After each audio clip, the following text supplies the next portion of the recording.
When Charlie Kirk died, a $40 million economy vanished in a single gunshot. Not his bank account, not his assets, but an entire ecosystem of influence, jobs, and social capital that GDP never measured and never mourned when it vanished. GDP, we hear it all the time. Politicians brag when it's up, panic when it's down. But here's what those numbers can't tell us. GDP can't measure if a community feels safe walking across a college courtyard on a Tuesday afternoon. It can't quantify the economic impact when a nation reels from the sudden loss of a polarizing leader.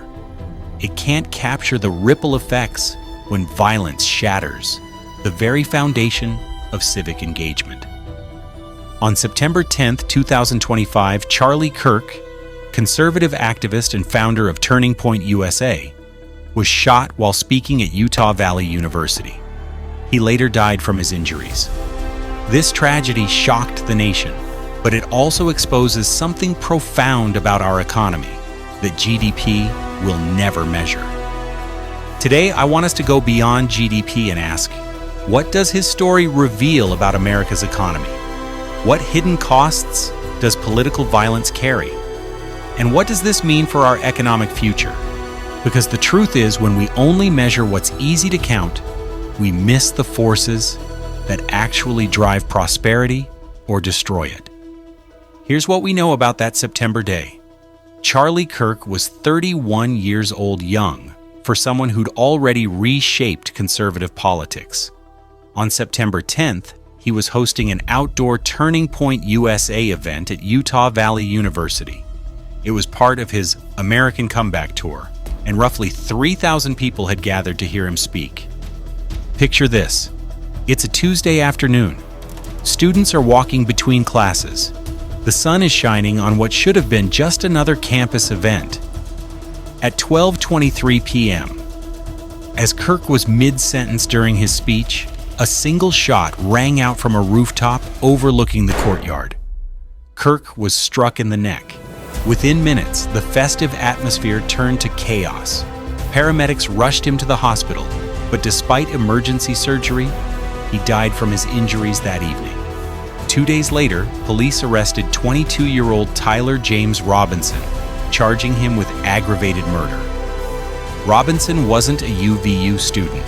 His exact motive remains under investigation, but early reports suggest he was radicalized online and saw Kirk as a symbol of everything he opposed in American politics. Across political lines, reactions poured in: grief, anger, shock. Utah's governor called it an assassination of American democracy. Conservative leaders mourned a rising star. Liberal voices, while condemning the violence, grappled with their own complicated feelings about Kirk's polarizing rhetoric. For many Americans, it was simply a moment of mourning. For others, it reopened deep political divides. But whatever your view of Charlie Kirk, one thing is certain. The consequences of his death go far beyond personal loss. They ripple into society, into our institutions, and yes, into our economy. So what does this have to do with GDP? GDP measures the total value of goods and services produced in a country. It's factories humming, stores selling, paychecks being earned. It's concrete and quantifiable. When GDP grows, economists cheer. When it shrinks, they worry about recession. But here's the thing. A nation's economy isn't just factories and numbers. It's people. It's trust. It's the confidence that when you show up to hear a speaker, whether you agree with them or not, you'll make it home safely that night. When violence enters politics, it carries an economic cost that never shows up in those quarterly GDP reports. Think about it. After September 10th, how many events got canceled? How many universities started budgeting for metal detectors they'd never needed before? How many young activists on both sides of the aisle decided it wasn't worth the risk?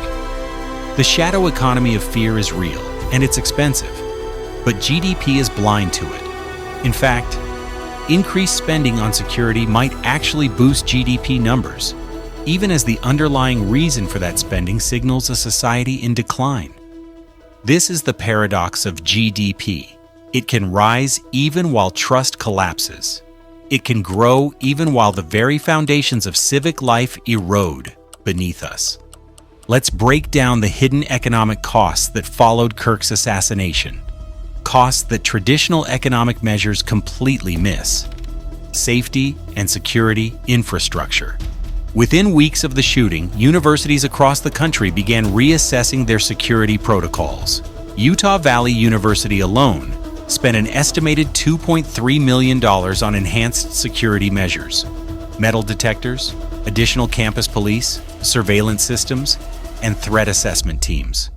But it didn't stop there. Insurance premiums for political events skyrocketed. Event organizers now budget 15 to 20% more for security than they did before September 10th. Smaller organizations, the ones that can't afford private security firms, have simply canceled events altogether. Mental health and human capital. 3,000 people witnessed Kirk's shooting. Thousands more watched it unfold on social media. The trauma was real, and trauma has economic consequences. UVU's counseling center reported a 300% increase in appointments in the weeks following the attack. Students struggling with PTSD miss classes, perform worse academically, and enter the job market less prepared. The ripple effects extend for years, affecting earning potential and productivity. Institutional trust.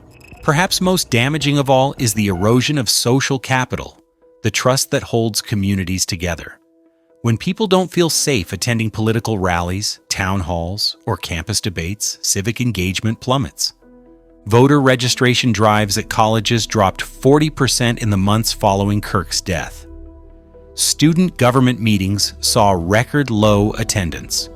The marketplace of ideas essential to democracy and economic innovation began to shut down. The inequality amplifier. Here's where it gets particularly insidious. Enhanced security isn't equally distributed. Harvard can afford state-of-the-art protection for controversial speakers. Community colleges cannot. Wealthy suburban districts can hire additional resource officers. Inner-city schools cannot. So political violence doesn't just harm society, it widens existing inequalities, creating a two-tiered system where safety becomes a luxury good.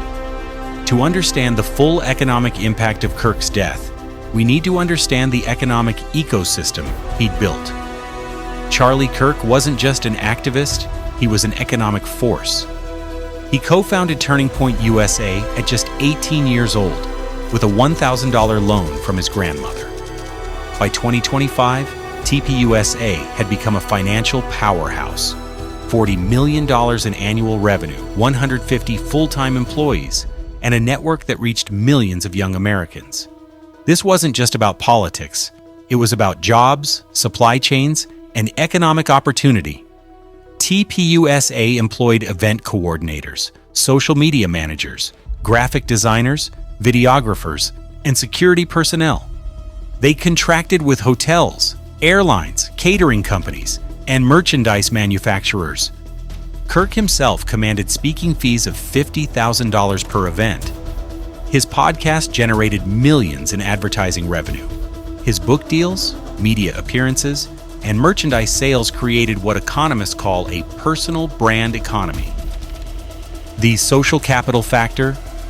But Kirk's real economic power lay in something harder to measure: social capital. He could mobilize thousands of young conservatives with a single social media post. That mobilization translated into votes, donations, and consumer behavior. When Kirk endorsed a candidate, donations flowed.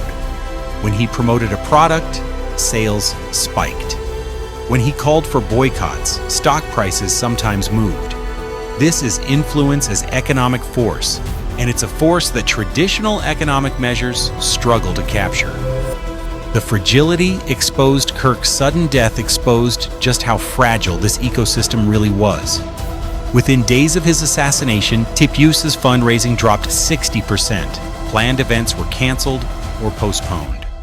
Key donors expressed uncertainty about the organization's future. Competitor organizations scrambled to fill the void. The economic value that Kirk had created, jobs, revenue streams, market influence, didn't just disappear slowly. It vanished almost overnight, taking with it livelihoods and opportunities that had depended on his continued presence. Political violence and economic disruption aren't new phenomena. History shows us that assassinations and political attacks carry economic costs that extend far beyond the immediate tragedy. 1968, the King assassination. When Martin Luther King Jr. was assassinated on April 4, 1968, the immediate economic impact was devastating. Riots erupted in over 100 cities. In Washington, D.C. alone, more than 1,200 businesses were damaged or destroyed. But the long-term costs were even more severe. White flight from urban centers accelerated, draining cities of tax revenue and economic activity. Policing budgets skyrocketed money that could have been spent on education, infrastructure, or economic development. Some neighborhoods took decades to recover economically. International examples? Mexico provides a stark example of how political violence affects economic confidence. During periods of high-profile political assassinations, risk premiums increase, foreign investment declines, and the peso weakens. Businesses relocate operations.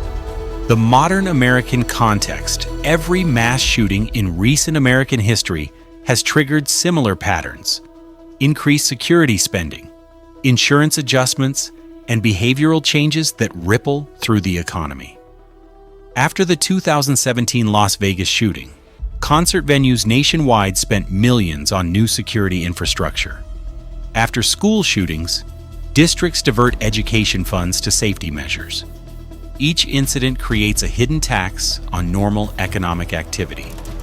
The Charlie Kirk assassination fits this pattern, but with a unique twist. It targeted the very infrastructure of political engagement itself. When violence strikes factories or entertainment venues, production can move elsewhere. When it strikes political discourse, democracy itself bears the cost. So if GDP can't capture these realities, what can? Economists and policymakers have been developing alternative measures that provide a more complete picture of societal well-being. The Human Development Index, HDI, developed by the UN, HDI looks beyond pure economic output to measure life expectancy, education levels, and standard of living. Countries with high GDP but low social cohesion often score poorly on HDI, revealing the disconnect between raw economic growth and human flourishing. Social Progress Index, this measure explicitly tracks safety, personal freedoms, and social capital, exactly the things that political violence erodes. After Kirk's assassination, America's social progress score in the personal safety category would likely decline, even if GDP remained stable. Well-being dashboards. Some cities and states now track well-being GDP alongside traditional economic measures. These dashboards include metrics like trust in institutions, mental health indicators, community engagement levels, perceived safety in public spaces. The Genuine Progress Indicator, GPI. Perhaps most relevantly, GPI attempts to measure whether economic growth actually improves quality of life. It counts positive economic activity, but subtracts costs like crime, pollution, and inequality. Under GPI, the increased security spending triggered by Kirk's assassination would be counted as a cost, not a benefit, because it represents resources diverted from productive uses to defensive ones. Why this matters? These alternative measures aren't just academic exercises, they're policy tools that can help us understand whether we're building an economy that actually serves human flourishing, or just one that generates impressive quarterly numbers while society frays at the edges. Countries that track well-being alongside GDP make different policy choices. They invest more in education, mental health, and social cohesion. They see these not as costs, but as essential infrastructure for long-term economic success. So what does Charlie Kirk's death mean for America's economy, and what can we do about it? For policymakers, the hidden cost audit first. We need honest accounting of violence's economic impact. Every mass shooting, every political assassination, every attack on civic life carries costs that we're currently ignoring. We need comprehensive studies that track security spending across sectors, lost productivity from trauma and fear, declining civic engagement and its economic effects, the long-term costs of eroded social trust, investment in social infrastructure. Just as we invest in roads and bridges, we need investment in the infrastructure of democracy itself. This means funding for civic education, support for cross-partisan dialogue initiatives, mental health resources for communities affected by political violence, economic development programs that bring divided communities together. For citizens, redefining economic success, we need to demand that our leaders measure what matters.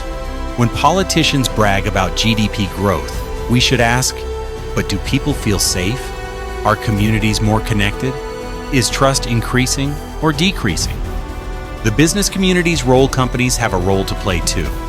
Businesses that depend on social stability, which is all of them, ultimately should invest in initiatives that build social cohesion rather than exploit division. Some forward-thinking companies are already doing this, funding civic education, supporting cross-partisan employee resource groups, and measuring their impact on community well-being alongside profit margins. Charlie Kirk's death reveals the most dangerous flaw in how we measure economic success. A $40 million economy vanished in 90 seconds. Hundreds of jobs disappeared overnight, and an entire ecosystem of social capital collapsed, but GDP never noticed. Instead, GDP counted the security spending, the insurance payouts, and the emergency response as economic growth. It measured the symptom while missing the disease. This isn't just about one activist or one organization. It's about a fundamental blindness in how we track prosperity. When we only measure what's easy to count, we miss the forces that actually make economies work: trust, safety, social connection, and the confidence to engage in civic life. Charlie Kirk built his empire on something GDP doesn't recognize: social capital. And when violence destroyed that capital in a single moment, our economic measuring tools were completely blind to the loss. If we want an economy that actually serves human flourishing, we need to start counting what actually matters, not just the dollars changing hands, but the trust that makes those transactions possible, not just the quarterly profits, but the social bonds that hold communities together. The question isn't whether more influence-based economies will face similar collapses. They will. The question is whether we'll finally start measuring them before they disappear. Share this video if you think it's time we measured the economy Charlie Kirk actually built, and the one we actually lost.